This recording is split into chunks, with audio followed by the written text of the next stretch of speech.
la Cour.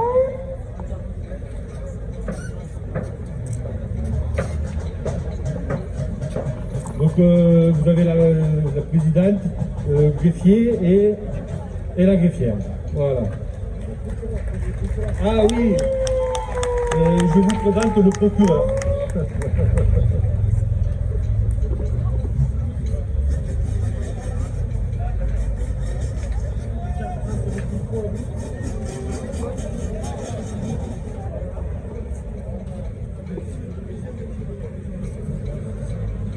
Bien. La Cour est réunie ce jeudi 4 février 2021 pour juger l'entreprise Sanofi. Notre tribunal a été saisi de plusieurs chefs d'accusation. Trahison sanitaire, mise en danger de la vie d'autrui, licenciement injustifiable et injustifié, massacre de la recherche et j'en passe. Depuis 1973 et sa création, Sanofi est au cœur de la médication française. Du Doliprane au Plavix, nous avons tous eu du Sanofi entre les mains et dans le corps. Mais la question se pose. Au vu des derniers scandales qui ont émaillé l'actualité du groupe ces dernières années, à quel prix? La Cour interroge aujourd'hui différents témoins qui viendront à tour de rôle éclaircir les accusations portées à l'encontre de l'entreprise, qui, je le rappelle, distribue chaque année près de 4 milliards d'euros de dividendes à ses actionnaires.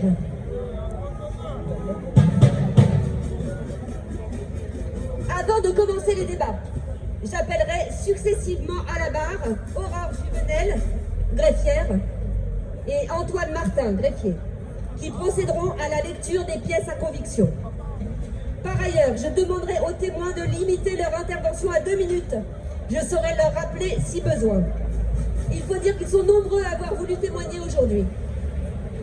Pour la première pièce à conviction, il s'agit d'une lettre reçue par le journal Fakir, adressée par Claire en 2017. Merci Madame la Présidente. Pièce à conviction numéro 1, courrier adressé au journal Fakir. Amiens, vendredi 13 janvier 2017. Fakir, la dépakine, tu connais? Claire nous avait adressé un long courrier signé une maman fatiguée. Une mère célibataire de 2 enfants, Lucas et Colin.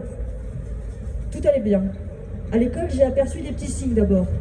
En maternelle, en primaire, ils étaient toujours seuls dans la cour de récréation. Ils ne ramenaient jamais de copains à la maison. Ils n'étaient jamais invités aux anniversaires. On croisait des gamins qui disaient « Bonjour Colin, ça va ?» Mon gosse, je lui demandais « C'est qui lui ?» « Oh ben, je sais pas. Comment il s'appelle? Oh ben, je sais pas. » Et puis les familles autour, c'est « Ah bah oui, bah le mien il est au conservatoire, il joue du violoncelle, nanana. Moi le mien, il faisait rien. T'as beau l'inscrire dans toutes les activités, ça ne marche pas. Chez les psys, c'est toujours la même rengaine. C'est que les parents sont séparés. Ils sont perturbés, vous comprenez? Ils me renvoyaient la faute en pleine face. Pareil à l'école. Et moi je me bagarrais avec mes gosses. Qui n'apprennent pas, qui ne veuillent pas apprendre, je ne le comprenais pas. J'ai vraiment crié sur eux, je me suis fâchée. Je les tenais pour des paresseux. Jusqu'au printemps 2016. À la radio, j'entends dépakine. Je tends l'oreille. Le médicament serait responsable de troubles du neurodéveloppement. Il pourrait entraîner des cas d'autisme. Ça fait drôle. On reste quelques jours à se dire, mais est-ce que ça peut correspondre? Est-ce que j'exagère pas? On a du mal à accepter. C'était donc ça la cause, dépakine.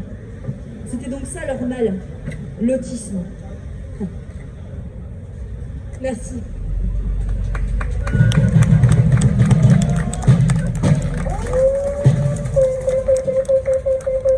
J'appelle donc le premier témoin, Claire, représentante de l'APESAC, Association d'aide aux parents d'enfants souffrant du syndrome de l'anticonvulsivant. Elle va nous lire une lettre de Marine Martin, présidente de l'APESAC. Je vous en prie, Claire. Merci Madame la Présidente. La dépakine, c'est un médicament qui permet de stabiliser les crises d'épilepsie, mais qui, s'il est donné aux femmes enceintes, engendre des malformations et des troubles autistiques sur l'enfant à naître. C'est une belle découverte. Le laboratoire français Lavas, qui l'a fait, s'est trouvé racheté par Big Pharma, Sanofi. Pendant plus de 50 ans, Sanofi a trompé les femmes épileptiques en leur faisant croire que ce médicament ne représentait pas de danger pour le bébé, alors qu'il pouvait malheureusement entraîner la mort du fœtus. Il faut attendre 2009, à force de recherche, de questionnement, étant moi-même épileptique, traitée par Dépakine, pour que je fasse le rapprochement entre la malformation et l'autisme dont souffrait mon fils. Dans la notice du médicament en 2009, rien n'est inscrit, uniquement consultez votre médecin. Pourtant, la littérature scientifique à cette époque était extrêmement fournie. Commence alors un combat pour dénoncer le scandale, rassembler les familles dans la même situation que moi, alerter la presse, nos élus, nos institutions, le laboratoire Sanofi. Aujourd'hui, cela fait 10 ans que j'ai fondé la PESAC, presque autant que j'ai intenté des procès, des procédures au civil, au pénal, au tribunal administratif, en action de groupe, en créant un fonds d'indemnisation spécial Dépakine. Mais aujourd'hui, toujours rien. Si ce n'est quelques familles indemnisées, une dizaine à peine sur des milliers. Sanofi refuse d'assumer sa responsabilité, refuse d'indemniser ses enfants. C'est l'État qui aujourd'hui paie à la place de Sanofi. Là encore, le contribuable doit sortir le chéquier. Il fait annuellement un chèque de 77 millions d'euros pour ce fonds d'indemnisation. Là encore, on demande à vous, les Français, de payer à la place de Sanofi. Un scandale.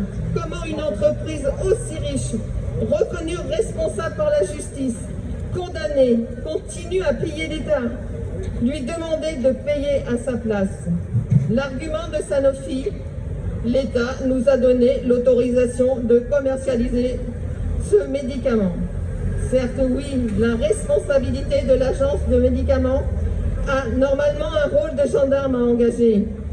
Mais cela ne dédouane en rien le producteur pour sa tromperie dans la notice à destination des patients.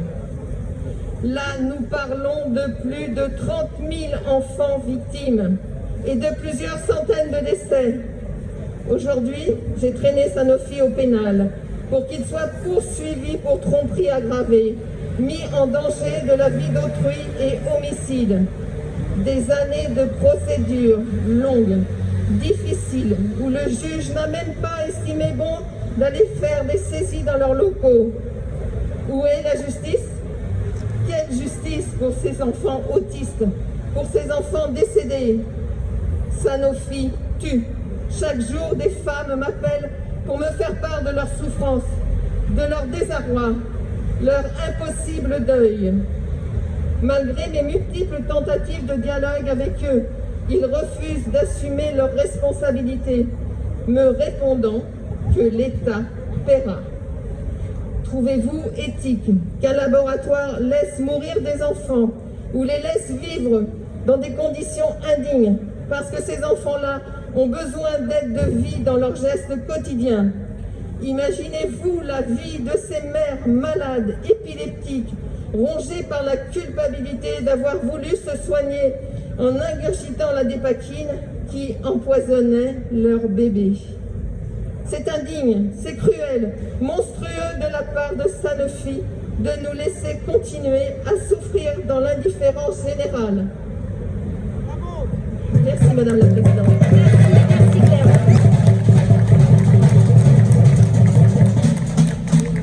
Merci pour ce témoignage particulièrement éloquent. Une nouvelle pièce à conviction maintenant. Il s'agit du témoignage du père d'Alec aux États-Unis qui s'exprime suite au décès de son fils diabétique. Merci Madame la Présidente. Pièce à conviction numéro 2. Témoignage du père d'Alec à Boston, États-Unis, novembre 2018. En novembre 2018, des parents déposent les cendres de leur fils diabétique à l'entrée d'un centre de recherche de Sanofi à Boston, à Massachusetts. Celui-ci, diabétique de type 1, était décédé après avoir essayé de rationner son insuline. Après avoir dépassé l'âge de 26 ans, il n'était plus couvert par l'assurance maladie de ses parents et aurait dû débourser, selon ses parents, autour de 1 300 $ par mois pour un traitement normal. Déclaration de son père. Les prix élevés de Sanofi tuent les gens comme mon fils Alec. J'en ai assez de les voir écouter mon histoire puis ne rien faire. Je ne demande plus de baisser leur prix, je l'exige. Un flacon d'insuline coûte 5 $ à produire, mais son prix moyen est passé de 25 à 500 $ en quelques années. Le produit en cause, le Lantus, est également commercialisé en France en 15e position des médicaments les plus remboursés par la Sécurité sociale. Merci. Édifiant. J'appelle maintenant à la barre le second témoin, Bertrand Burgala, de l'association Diabète et Méchant. Monsieur Burgala. Eh bien, voilà, notre association s'est fondée en grande partie à cause de ce scandale de l'insuline, et en particulier de celui de la Lantus. L'insuline a été inventée il y a 100 ans, bientôt 100 ans, par quatre chercheurs de Toronto, et qui avaient donné leur brevet pour $1 symbolique à l'université de Toronto, pour justement sauver tous les diabétiques insulinodépendants dans le monde, qui sans en particulier des enfants, qui sans cette insuline mouraient dans d'atroces souffrances. Donc en 1922, l'insuline coûtait $1, on pouvait la fabriquer dans le monde entier. Il avait fait justement pour sauver des vies. Et puis au fur et à mesure, des brevets ont été déposés. Et puis en 2000, Sanofi, par des rachats, par les poupées russes, des fusions-acquisitions, par Ron Poulain, qui avait elle-même racheté une autre entreprise, a sorti une insuline, la Lantus.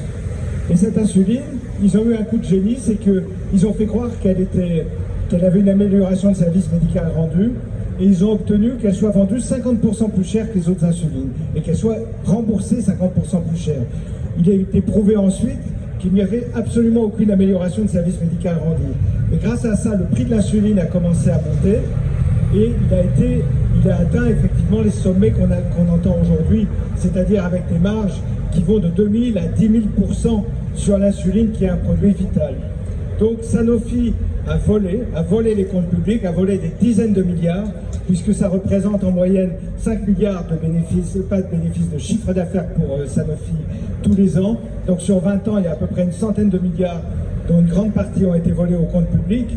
Ce sont des milliards en moins pour les services médicaux, pour les services d'urgence, pour les soignants.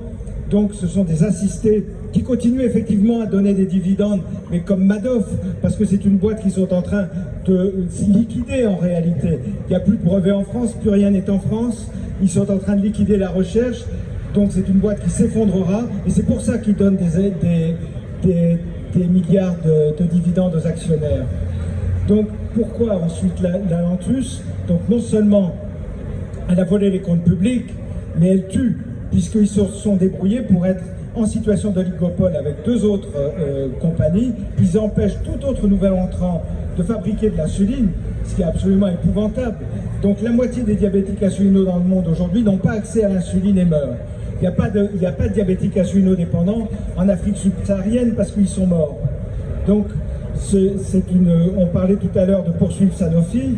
Sanofi, dans l'insuline, dans la dépakine, c'est épouvantable. Dans l'insuline, ils sont coupables d'homicide et même d'homicide volontaire, puisqu'ils le savent très bien. On est venu ici il y a 1 an pour leur dire, ils ne veulent rien entendre, ils n'ont absolument aucun argument, et en plus ils se vantent maintenant d'avoir supprimé la recherche sur le diabète. C'est-à-dire que le seul argument qu'ils pouvaient avoir, c'est de dire on fait de la recherche. Leur recherche, elle était totalement fallacieuse. Ils cherchaient tous les 15 ans un nouveau produit. Monsieur Burgala, je vais être obligé Pardon, Madame la de vous rappeler Présidente. les règles de ce tribunal. C'est 2 minutes Merci. qui sont ma Et merci de nous avoir donné la parole. Mais merci à vous. Merci. La Cour tient à remercier ses premiers témoignages. Mais de nouveaux éléments sur la recherche, cette fois, sont versés au dossier. J'appelle de nouveau les greffiers pour nous faire lecture des pièces utiles au procès. La suivante concerne un article du Midi Libre de 2017. Merci Madame la Présidente. Pièce à conviction numéro 3, article du Midi Libre du 27 avril 2017, transmis par un lecteur. Bonjour, je voulais vous transmettre cette info hallucinante publiée aujourd'hui dans Midi Libre, mais peut-être que l'info vous a déjà été donnée. Incroyable mais vrai, Montpellier, Sanofi détruit une usine neuve. La société Sanofi a lancé il y a quelques semaines, sur son site de Montpellier, le démantèlement d'un bâtiment flambant neuf. Un certain informant parmi les chercheurs a accompagné l'annonce de la démolition, puisque cette unité, achevée en 2012 et qui n'a jamais servi, aura coûté 107 millions d'euros. L'objectif de Sanofi est de disposer, d'ici à la fin de l'année, d'une structure sans toit ni fenêtre, notamment afin de ne pas payer la taxe foncière sur le bâtiment, évaluée à 1 million d'euros. Et le témoignage de Xavier Tabary, ancien directeur du site de Montpellier: ce bâtiment n'a pas servi, personne n'y a apporté un supplément d'âme. Dans ma feuille de route, il m'a été donné un certain nombre de dossiers à traiter, dont celui-ci. Merci. J'appelle donc comme témoin Sandrine Caristan, chercheuse à Sanofi sur le site de Montpellier, qui va évoquer la destruction du bâtiment en question. Bonjour à tous. Donc, je m'appelle Sandrine, je travaille sur le site de Montpellier depuis 30 ans et je suis dans la boutique depuis 35 ans bientôt. Et donc ce qui s'est passé à Montpellier, c'est qu'ils ont construit un bâtiment qui devait fabriquer des petites molécules à visée thérapeutique. Et on l'a donc construit, on l'a validé, on l'a installé. À l'intérieur, moi j'avais un laboratoire pour faire donc des analyses, pour suivre le pilote de la chimie. On aurait dû être une équipe de 8 personnes, on aurait dû travailler en 2-7, mais le changement de direction de la stratégie de Sanofi, on a décidé autrement. Et le jour où j'ai reçu l'autorisation d'ouvrir mon laboratoire car il était conforme aux bonnes pratiques de fabrication, eh bien ce jour même, on a été convoqué par la direction pour nous expliquer: non mais on va pas le fermer, mais on va pas l'ouvrir. On va le garder sous cloche, un peu comme les pyramides d'Égypte pour les générations futures. Donc ce qu'il faut savoir, c'est que le bâtiment, il est resté comme ça. Ils ont fermé l'électricité, on ne pouvait plus rentrer dedans. Il a fallu qu'on déménage vite nos appareils pour les récupérer, parce que sinon ils auraient été enfermés à l'intérieur. Et ensuite, on l'a vu abandonné. Et pour finir, on a appris qu'il allait être détruit. Donc moi, je vous ai ramené des preuves de ce qui j'avance. Très bien. Donc ça, c'est le bâtiment. Ça, c'est un bâtiment de 12 000 m², flambant neuf, bio, sans avoir eu aucun salarié à l'intérieur. Ça, c'est avant, la jolie devanture, comme la verrière un peu qu'on a derrière. Ça, c'est pendant. Ils sont en train de le raser à grands coups de tractopelle. Il y a une magnifique photo aussi, un magnifique bulldozer qui est en train de raser notre bâtiment. On était en pleurs, nous, devant, quand on voyait ça. Ça, c'est hier. Voilà ce qui reste du bâtiment. Il ne reste plus donc que 2 cheminées. Et à la place de mon laboratoire, eh bien, c'est un jeu d'échecs. Je ne sais pas où le cynisme de Sanofi va s'arrêter, car la symbolique de ce jeu géant d'échecs à la place de mon laboratoire, c'est quand même lamentable. Je vous remercie. Particulièrement choquante. Merci à vous. Merci. Messieurs, dames et greffiers, je vous prie d'apporter la pièce suivante. Il s'agit d'un échange entre Élise Lucet, journaliste sur France Télévisions, et Emmanuel Macron, alors jeune ministre de l'économie sous François Hollande en 2015.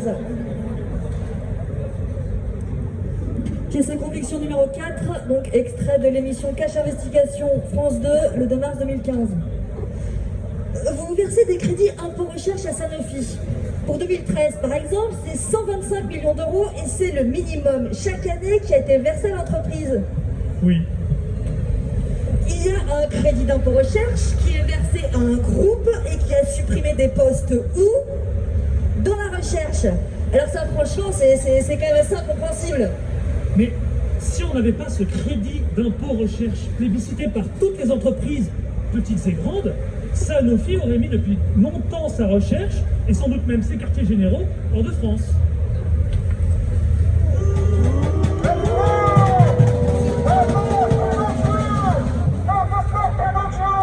Merci aux témoins.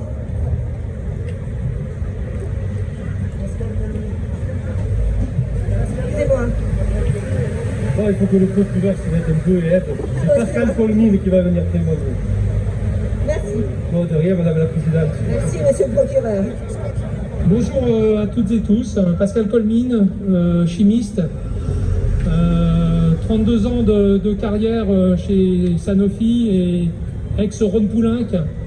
Donc le crédit impôt recherche, oui, c'est une catastrophe pour la recherche française. Sanofi empoche ses crédits d'impôt et qu'est-ce qu'elle fait en contrepartie? Elle licencie, elle n'embauche pas des jeunes. Alors moi je travaille dans un laboratoire où on a besoin de transmettre notre expertise scientifique, c'est des années d'expertise.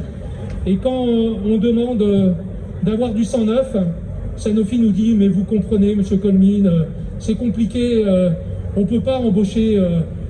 Mais moi je réponds en général à la direction « mais écoutez, monsieur le directeur, Sanofi c'est pas la PME du coin quand même. Rappelez-moi le chiffre d'affaires, rappelez-moi les bénéfices qui sont à chaque fois versés aux actionnaires. Mais oui, mais vous comprenez pas que nous avons des contraintes et tout. » Donc en gros, nous, au centre de recherche de Vitry, nous ça fait des années qu'on subit des plans de restructuration. Et ça fait des années aussi que Sanofi empoche le crédit d'impôt recherche à hauteur de 130 millions par an à peu près, ce qui fera à peu près entre 1 milliard et 1,5 milliard depuis 10 ans. Et nous, quand nous demandons des embauches, nous n'en avons pas. Alors, nous sommes passés en recherche sur toute la France de 6400 salariés à bientôt moins de 3000. Et les centres de recherche ferment les uns après les autres. Toulouse, La Beige, Alfortville, maintenant Strasbourg. Qui sera le prochain? C'est marqué sur toutes nos blouses, à qui le tour? Donc nous, ce qu'on veut évidemment, c'est que le crédit impôt recherche soit retiré à des entreprises qui licencient. Parce qu'il n'y a aucune raison que ces entreprises bénéficient de crédit d'impôt recherche pour licencier, surtout en pleine pandémie. Pays de Louis Pasteur, Sanofi, pas foutu de trouver un vaccin. Est-ce qu'il n'y a pas une erreur là? Donc voilà, donc nous on se battra pour l'avenir, pour l'emploi des jeunes, pour que la recherche elle continue, pour un pôle public de santé, pourquoi pas, parce que cette santé, elle doit échapper à la rapacité des actionnaires, parce qu'on est bien en face de rapaces. Merci Monsieur Colmine pour votre intervention. Merci beaucoup.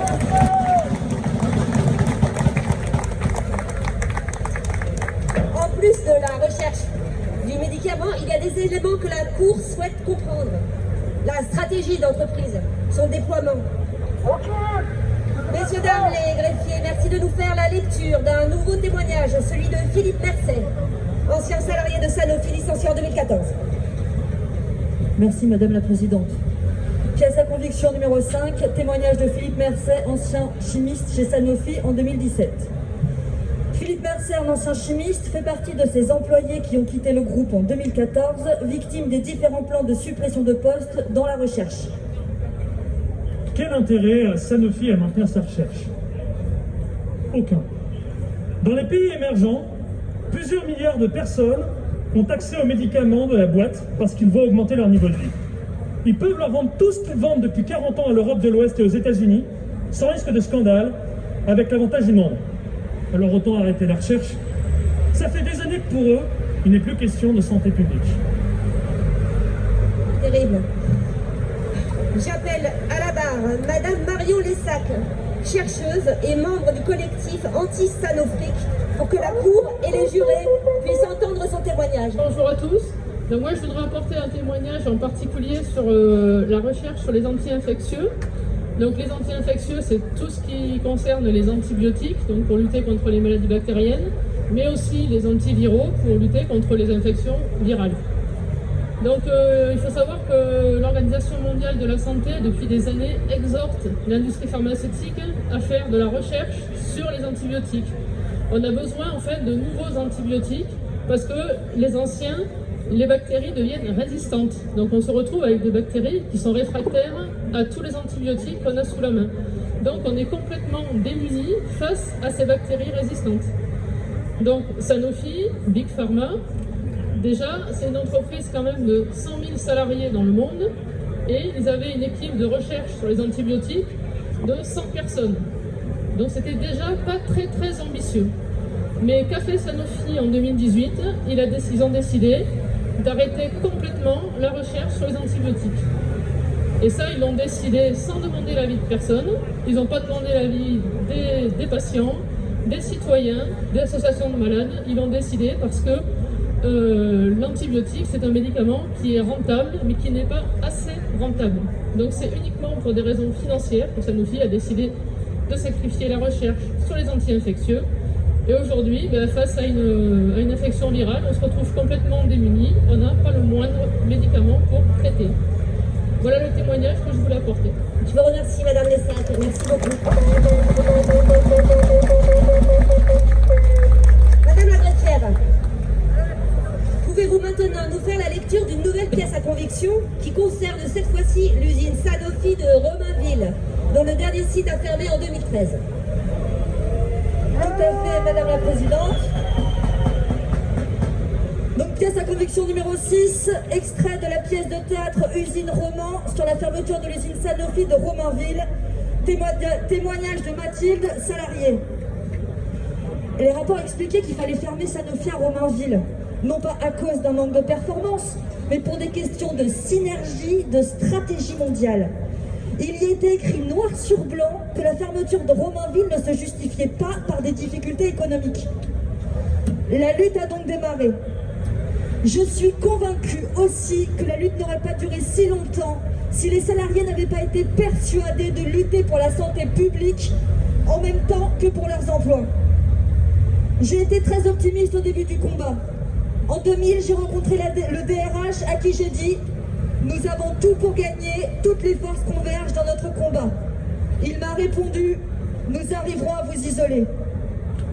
Il a tenu parole. Ils ont divisé, ils nous ont dénigrés, ils ont récompensé. La direction nous a isolés et son mensonge est devenu réalité. Romainville a fermé. Déjà, des pertes sont irrémédiables.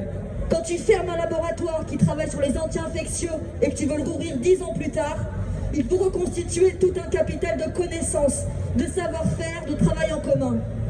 Un jour, nous le paierons très cher.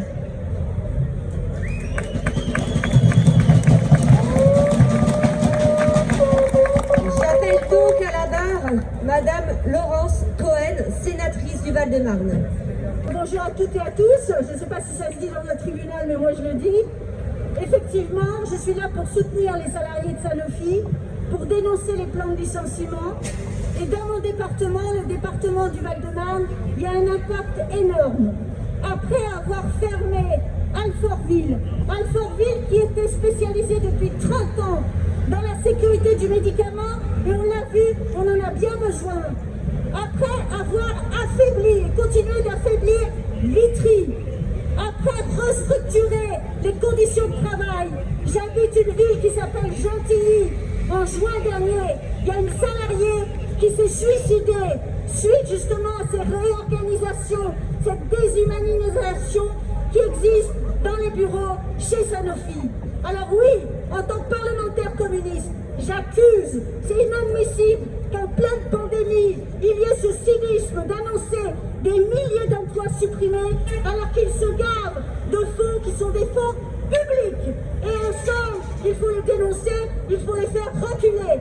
Aujourd'hui, non seulement c'est non au licenciement, mais c'est oui aux embauches. Il faut plus de chercheurs, il faut plus de salariés dans l'industrie pharmaceutique parce qu'on en a besoin. On en a besoin pour les médicaments.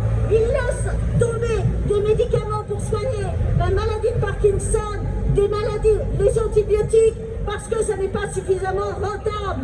Il faut la pluie et le beau temps. Alors non seulement il faut les arrêter, parce que c'est dangereux pour la santé publique en France, en Europe et dans le monde, mais c'est dangereux pour le bien commun qu'est la santé pour toute l'humanité. La santé, ça n'est pas une marchandise, le médicament, ça n'est pas une marchandise, et les vaccins, il faut absolument que dans le pays de Pasteur, il y ait la possibilité effectivement de sortir des vaccins. Et je veux saluer les salariés, les chercheurs qui en France ont un savoir-faire. Oui, on peut sortir un vaccin si on n'est pas comme Sanofi, pris uniquement par la loi du profit. Donc je dénonce, j'accuse, je soutiens. Et je dis aujourd'hui, et ça sera ma dernière phrase, Madame la Présidente, qu'aujourd'hui, pour les arrêter, il faut un pôle public du médicament et de la recherche c'est ce que j'ai déposé au Sénat et mes camarades parlementaires communistes à l'Assemblée nationale, parce qu'aujourd'hui, il faut arrêter que les collaborateurs fassent la loi. C'est le peuple qui doit faire la loi, c'est ses représentants qui doivent faire reculer aussi le gouvernement. Ensemble, on va y arriver. Merci Madame Cohen. À vous, vous a entendu. Bien. Depuis plus d'un an désormais, le pays est plongé dans sa première grande crise sanitaire du 21e siècle avec le virus de la Covid, je ne sais plus. S'il existe désormais plus d'une dizaine de vaccins sur le marché, la Cour souhaite comprendre la faillite de Sanofi en la matière. Merci à Antoine Martin, greffier, de nous rappeler un épisode mettant en scène le président de la République, Emmanuel Macron, en juin 2020 sur un site de Sanofi. Juste, si je peux me permettre, je crois qu'il manquait un témoin tout à l'heure. Dernier chef d'accusation, Monsieur Blanco. Monsieur Blanco, évidemment, la Cour s'excuse, moi de C'est même. vrai, Madame la Présidente. Tout à fait, Monsieur Blanco. Veuillez recevoir les excuses de la Cour et de On moi-même. va finir par penser que vous êtes du côté de Sanofi. J'ai une minute de plus en compensation. Faites. Donc, Manu pour la Fédération nationale des industries chimiques. C'est pas très sympa tout ça. Sanofi est aussi, on doit le dire, une entreprise exemplaire. Vous allez comprendre. Exemplaire parce que c'est quand même la première entreprise de médicaments de la branche professionnelle de l'industrie pharmaceutique que j'ai le plaisir et la joie de suivre depuis quelques années pour ma fédération. Sanofi, c'est son 4e plan d'économie. Les 3 premiers, il a supprimé 6000 emplois. Celui qui est annoncé, c'est 1700, dont 400 en recherche, pour oublier les 1300 autres. Voilà. Et il est exemplaire à ce titre-là, parce qu'au niveau de la branche de l'industrie pharmaceutique française, il est suivi par tout le monde. Actuellement, on a en charge et en suivi 35 PSE dans la branche de l'industrie pharmaceutique pour 6000 emplois. Donc il n'est pas tout seul. Donc c'est le procès de Sanofi, mais on peut faire celui de toute l'industrie pharmaceutique. Je vais aller vite. Il y a 30 ans, le pays comptait 485 entreprises qui fabriquaient du médicament. Aujourd'hui, il en reste 245. Il y a 30 ans, c'était 170 000 salariés. Aujourd'hui, chiffre du LEM, c'est 98 000. Mais avec les induits, c'est 127 000. Faites le compte vous-même. 2008, 44 ruptures de médicaments. 2018, 540. 2019, 1200 ruptures de médicaments. Voilà, on en est là aujourd'hui. Et tout ça validé et cautionné par les gouvernements, celui d'aujourd'hui bien sûr, mais aussi les précédents et successifs. C'est plus à l'heure où, vous vous rendez compte, 1200 ruptures de médicaments, on est en train de nous dire que 2020 ça devrait être 2000. Et il n'y a pas si longtemps que ça, j'écoutais notre monarque président qui nous disait il faut retrouver notre indépendance thérapeutique, garantir la sécurité sanitaire du pays. Il y a 3 semaines, il nous disait encore le vaccin Covid, ça doit être un bien commun de l'humanité. Mais allons-y, faisons-le. Qu'est-ce qu'on attend pour mettre en place un pôle de santé publique qui intègre les industries de santé et qui soit sous gouvernance démocratique et par nous-mêmes. Ne laissons plus aux mains du marché ce qui est essentiel, ce qui est un bien commun de l'humanité. Il faut qu'on nous explique, hein. Je suis que témoin, je ne suis pas juge. Il faut peut-être aussi demander aux actionnaires ce qu'ils pensent de la stratégie de Sanofi. Je serais curieux de savoir ce que pourrait nous dire de ce que fait Sanofi, son premier actionnaire. Si d'aucuns l'ont oublié, le premier actionnaire de Sanofi, c'est L'Oréal. Merci. Merci Monsieur Blanco. Je reviens donc sur la question de la faillite de Sanofi en matière de recherche vaccinale. Et je demande donc à Monsieur Antoine Martin, greffier, de nous lire cet épisode mettant en scène le président de la République en juin 2020. Merci Madame la juge. Via sa conviction numéro 7, le mardi 16 juin 2020, le président en visite chez Sanofi pour parler vaccin. Sur France 3, ce 16 juin 2020, Emmanuel Macron se rendait sur le site de Marcy-l'Étoile, près de Lyon, pour faire le point sur les vaccins. 3 jours plus tôt, Paul Hudson, le directeur général de la firme, déclarait que si un vaccin était trouvé, les États-Unis seraient servis les premiers. Une tempête médiatique couvait dans le pays suite à cette déclaration. Emmanuel Macron est alors accueilli par Serge Weinberg, le président de Sanofi. Et le président promettait, dans la foulée, 200 millions d'euros pour la recherche et la production pharmaceutique. La paix était signée, la multinationale s'offrait une immense campagne de publicité sur toutes les chaînes, sur tous les sites, avec le chef de l'État comme agent. Merci. J'appelle pour témoigner Monsieur Fabien Mallet de la CGT Sanofi qui va nous éclairer sur la difficulté de l'entreprise à fournir ce vaccin tant attendu. Madame la Présidente, j'aimerais vous poser quelques questions en l'air auxquelles vous pourrez peut-être répondre. Vous pouvez. Votre micro peut-être plus près. C'est mieux comme ça? Ouais.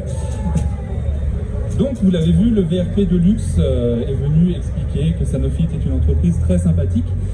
J'aimerais qu'on demande comment se fait-il qu'au 54-56 rue de la Boétie se trouvent des gens qui décident d'arrêter des vaccins lorsqu'ils les estiment pas suffisamment rentables, se trouvent des gens qui décident d'arrêter des recherches quand ils les estiment pas suffisamment rentables, se trouvent des gens qui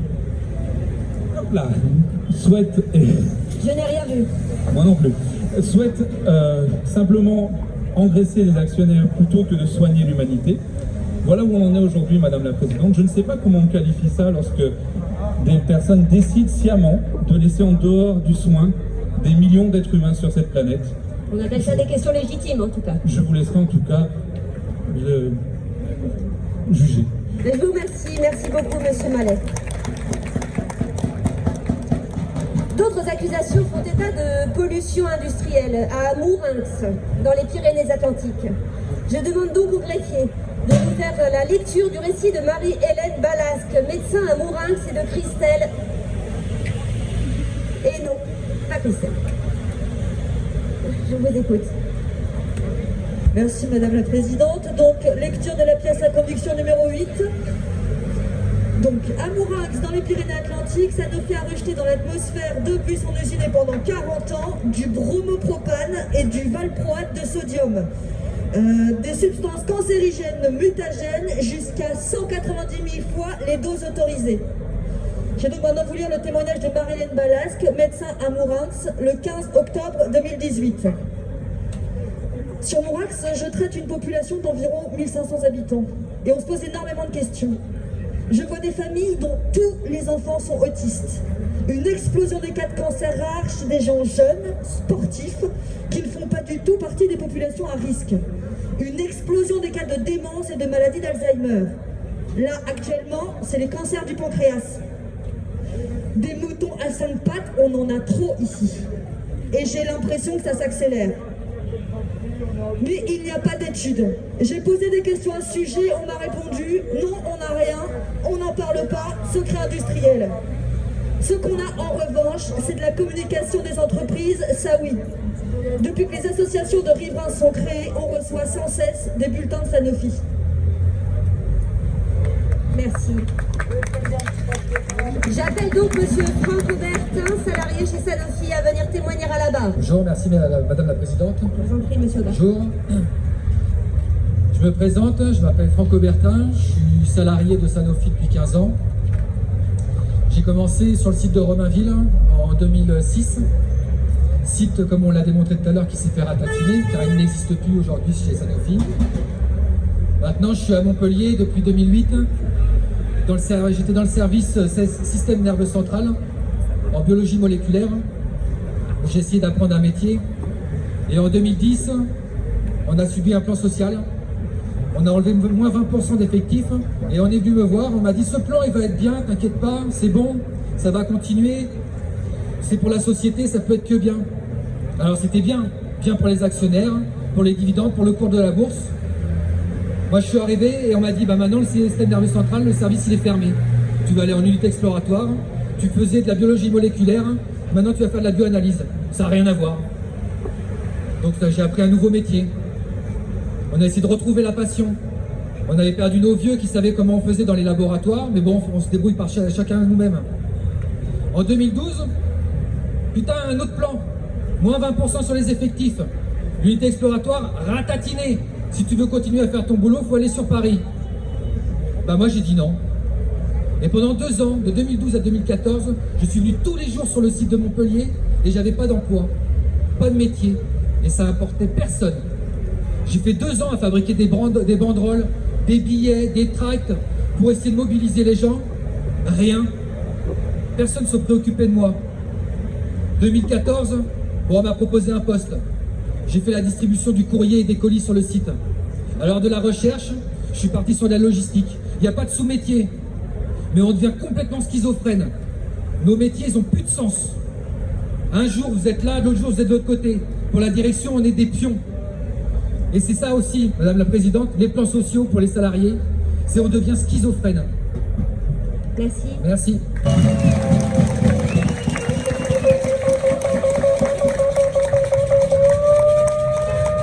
Avant que la Cour ne délibère, les derniers éléments du procès reviennent sur les liens entre la Macronie et l'entreprise Sanofi. La question sera de savoir si on peut parler de scandale d'État. Madame Juvenel, Monsieur Martin, greffier, greffière, c'est à vous pour de nouvelles pièces à conviction. Pièce à conviction numéro 9, actes et déclarations du président et des ministres tendant à démontrer que le scandale Sanofi est aussi un scandale d'État. Dépêche de l'AFP du lundi 9 juillet 2018, soit le lendemain de l'annonce du scandale de Morance. Le Gotha de la pharmacie mondiale s'invite à Paris à l'occasion du Dolder, un forum privé et dont les échanges restent secrets. Les PDG des 25 plus gros laboratoires mondiaux étaient reçus dans les salons de l'Élysée par Emmanuel Macron en personne, sous la présidence du directeur général de Sanofi. À la une des Échos, le lendemain, dimanche 10 juillet 2018, déclaration du directeur général de Sanofi, ravi. Les mesures gouvernementales sont encourageantes. Elles prévoient notamment une croissance minimale annuelle de 3% pour les médicaments innovants. Nous avons conclu un protocole d'accord avec BPI France pour lancer Innovio 2 pour un total de 200 à 250 millions d'euros. Entre la Macronie et Sanofi, c'est une idylle qui dure. Le président du conseil d'administration, Serge Weinberg, avait dès 2007 conseillé au jeune Macron « Enrichissez-vous ». Administrateur de Rothschild et compagnie, il aide à entrer dans la banque d'affaires. Depuis, Emmanuel Macron et son gouvernement soutiennent Sanofi. C'est à peine nommé à l'été 2017 que le Premier ministre Édouard Philippe visite le site de Vitry avec Serge Weinberg à ses côtés. Puis, qui fait la leçon? Il ne faut pas dénigrer une entreprise française, une entreprise qui fonctionne bien. C'est Christophe Castaner, alors porte-parole du gouvernement, en visite à Sisteron. On ne doit pas critiquer des entreprises qui réussissent comme Sanofi. C'est la ministre de la Santé d'alors, Agnès Buzyn, qui explique que dans l'affaire de la Dépakine, faire payer Sanofi, ça n'est pas l'urgence. C'est Agnès Pannier-Runacher au printemps 2020, alors que la France manque d'hypnotiques, alors que des malades meurent dans la souffrance, qui répond « On peut faire confiance à Sanofi ». Quand on lui demande où en est la production. Maintenant, on va vous lire un témoignage de Sabine Dapville en janvier 2020. Épileptique, Sabine a pris la Dépakine, y compris durant sa grossesse. Sa fille Anne, 20 ans maintenant, souffre d'autisme et dernièrement perd la vue. Je suis tellement inquiète, je ne dors plus. Tellement stressée que ça me fait péter des muscles. Et en plus, ils ont remis la Légion d'honneur à Weinberg, le président de Sanofi. Il a été élevé au grade de grand commandeur. Très bien. La Cour remercie l'ensemble des participants et de ses témoignages. Je veux maintenant donner la parole à monsieur le procureur Jean-Louis Perrin, qui m'a bien assisté pendant ce procès et qui va désormais procéder aux réquisitions. À vous, monsieur Perrin. Écoutez, madame la présidente, messieurs, mesdames, les jurés, Sanofi, entreprise soi-disant de la santé, mais Sanofi, qui a dans ses rangs 5% de BlackRock, Sanofi, qui fait de la santé un intérêt financier, alors que c'est la finance qui devrait servir la santé. Sanofi, qui n'hésite pas, sur son site de Morinx par exemple, à polluer, à dépasser les normes jusqu'à hauteur de 190 000 fois les rejets autorisés. Sanofi, qui fait que sur ces sites de production, certains de ses salariés se retrouvent dans le sang des produits qu'eux-mêmes fabriquent, sans sans aucune autre protection que des protections individuelles qui apparemment ne sont pas suffisantes. Sanofi qui va annoncer 9 milliards de bénéfices, certainement demain. Sanofi qui casse sa recherche. Sanofi qui n'est pas capable de trouver un vaccin dans les temps. Sanofi qui reverse à une seule fois à ses actionnaires l'équivalent de 40 années de dons au Téléthon. Sanofi doit être jugé coupable, oui, coupable d'une entreprise de la santé au service de la finance. Sanofi coupable de casser sa recherche. Sanofi coupable du mal-être au travail de ses salariés. Il faut savoir que sur le site de Gentilly, pour une mise en demeure, pour risques psychosociaux, après un suicide et de multiples tentatives de suicide, non, nous ne voulons pas que Sanofi devienne la société Orange des années 2021. Alors oui, Sanofi doit être jugé coupable. Et surtout, nous ne devons avoir, comment dire, on ne peut pas se dire oui mais Sanofi c'est une entreprise de santé, alors vous savez, il faut un peu être conciliant avec elle. Non, Sanofi se doit d'être exemplaire. Et aujourd'hui, Sanofi n'est pas exemplaire. Aujourd'hui, au contraire, Sanofi est le contre-exemple de ce que l'entreprise de la santé devrait faire. Donc oui, moi je vous le demande, condamnez Sanofi.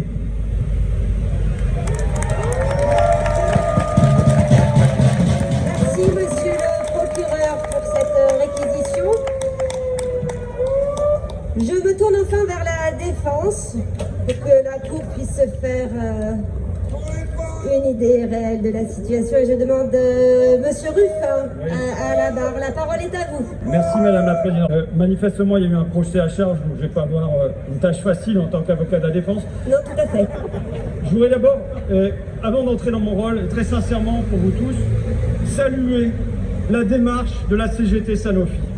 Saluer la démarche de Jean-Louis et de ses copains. Pourquoi?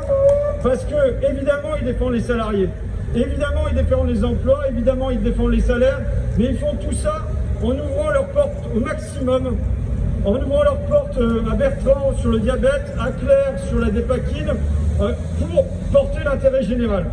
Et ce que je crois profondément, excusez-moi Madame la Présidente, mais ce que je crois profondément aujourd'hui, c'est que tous ensemble, aujourd'hui, nous représentons l'intérêt général. Tous ensemble, ce qui devrait être la direction de cette entreprise, ça devrait être vous, ça devrait être nous qui devrions être au conseil d'administration de cette entreprise. En vérité, c'est un scandale, mais je vais... Bon, voilà. Donc vraiment, grand merci à Jean-Louis et grand merci à la CGT Sanofi de s'associer comme ça et de porter les questions de santé publique de cette manière-là.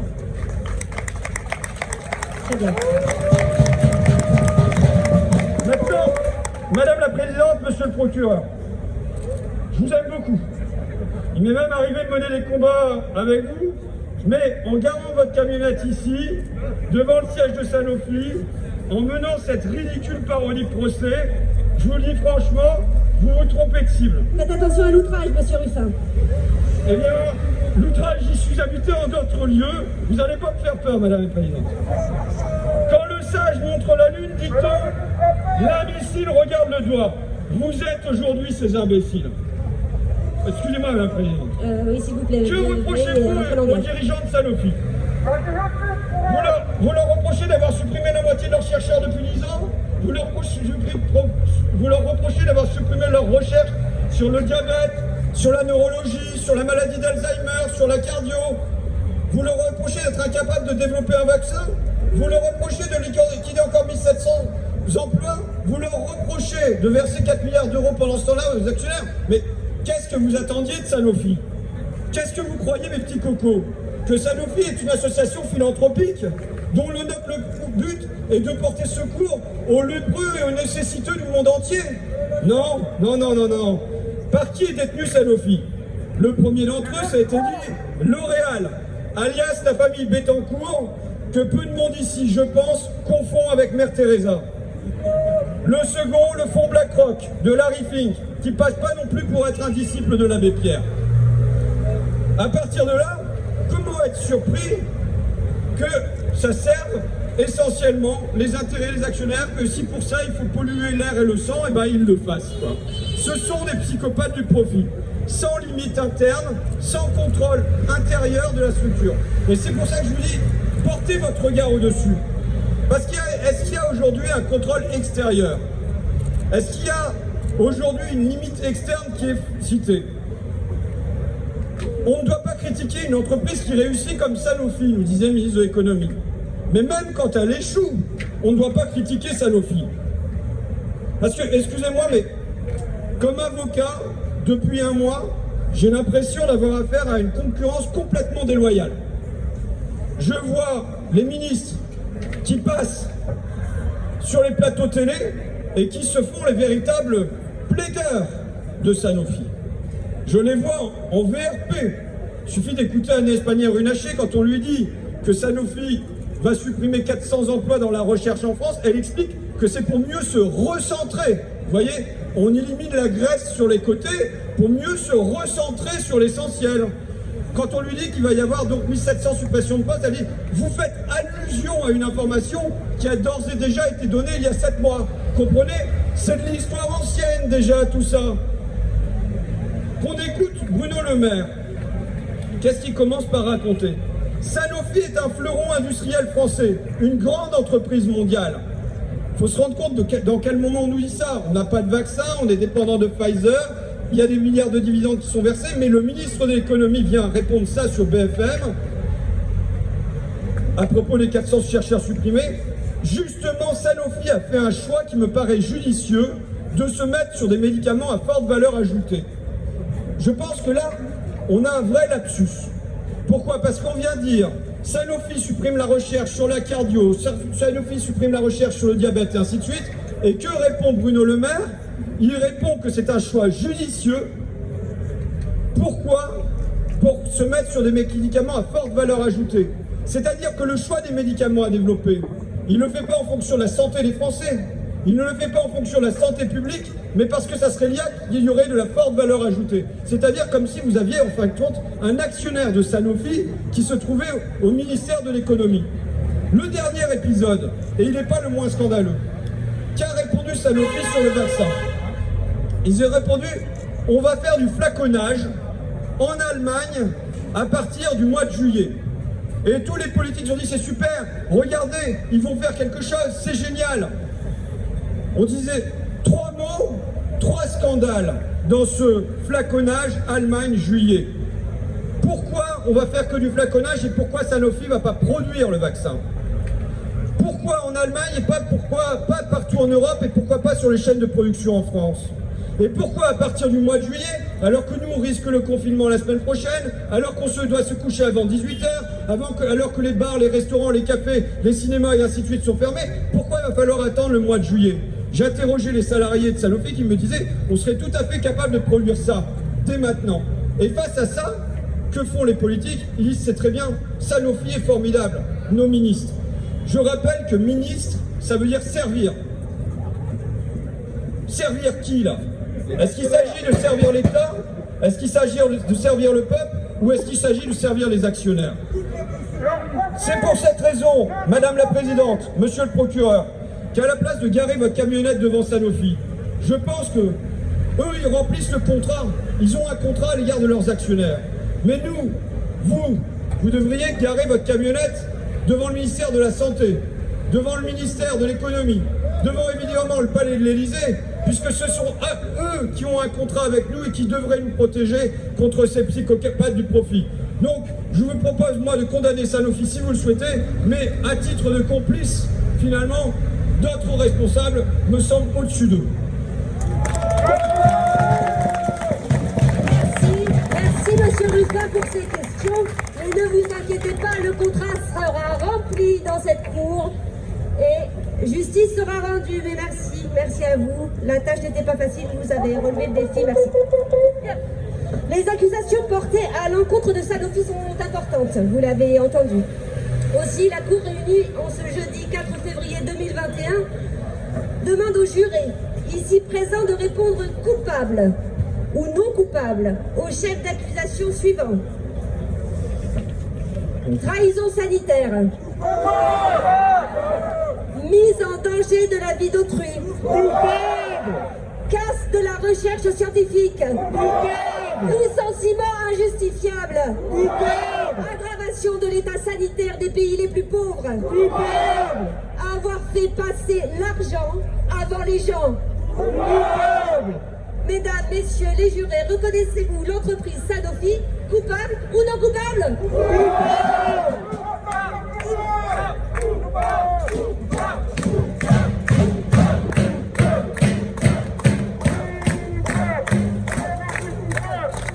S'il vous plaît. Au nom de la République française ici représentée, le tribunal populaire reconnaît la culpabilité de Sanofi pour l'ensemble des chefs d'accusation.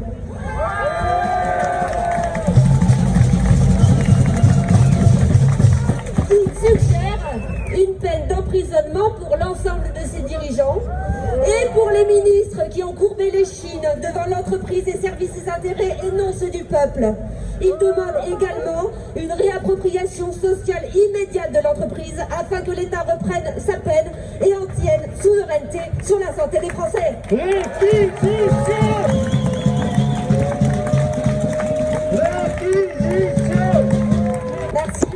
Je vais demander à monsieur Ruffin éventuellement. Donc il a remercié, à mon tour de remercier toute l'équipe de Fakir qui nous a aidé à mettre ce procès en place. Merci à vous, monsieur le président.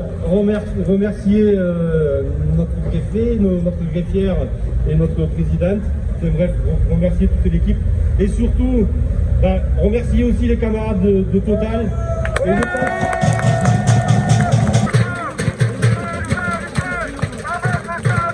tout à l'heure, Adrien ne l'a pas dit, mais chez Total, je crois que c'est le 7, il y a un rassemblement à la tour Total. Le 7 devant la raffinerie de Grand Puy, le 9 à la Défense, à la tour Total. Alors là, j'ai lancé. Ah oui, on peut. Oui, ça serait bien de faire monter tous les témoins sur le tribunal, au tribunal. Donc si les témoins veulent monter. Et on vous invite tous aussi à participer cet après-midi à 14h au rassemblement Place de la République. Bon. Je suis vraiment très heureux que tout le monde soit rassemblé comme ça. Je vous le redis et je voudrais le dire pour les camarades de Total. Pour moi, pour toutes les grandes entreprises, pour moi, la réforme à mener pour demain, c'est qu'on ait les salariés qui siègent au conseil d'administration, c'est qu'on ait les habitants qui siègent au conseil d'administration, qu'on ait les représentants de l'environnement qui siègent au conseil d'administration, tant chez Total que chez Sanofi. On ne peut pas laisser le capital exercer sa tyrannie sur nos vies comme ça.